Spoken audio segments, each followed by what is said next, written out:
Hər vaxtınız xeyir olsun. Gündəm xəbərin efirində günün ənənəvi olaraq hava haqqında məlumatını diqqətinizə çatdırırıq. Bugün 9 noyabr tarixdir və noyabrın 10-u olan hava haqqında məlumatı diqqətinizə çatdırırıq. Belə ki, Milli Hidrometeorologiya Xidməti xəbər verir ki, sabah Bakıda və Abşeron yarımadasında hava şəraiti dəyişkən buludlu olacaq, arabir tutulacaq, əsasən isə yağmursuz keçəcəyi gözlənilir. Gecə və səhər bəzi yerlərdə zəif duman olacaq, az çiskin olacağı gözlənilir. Şimal-qərb küləyi səhər cənub-qərb küləyi ilə əvəz olunacaq.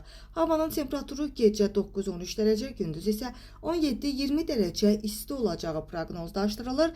Azərbaycanın bölgələrinə gəlincə, bölgələrdə, yəni rayonlarımızda hava şəraiti yağmursuz olacaq və bəzi yerlərdə isə arabir duman olacağı və şərq küləyinin əsəcəyi gözlənilir. Havanın temperaturu gecə 8-13 dərəcə, gündüz isə 18-23 dərəcə isti olacağı proqnozlaşdırılır.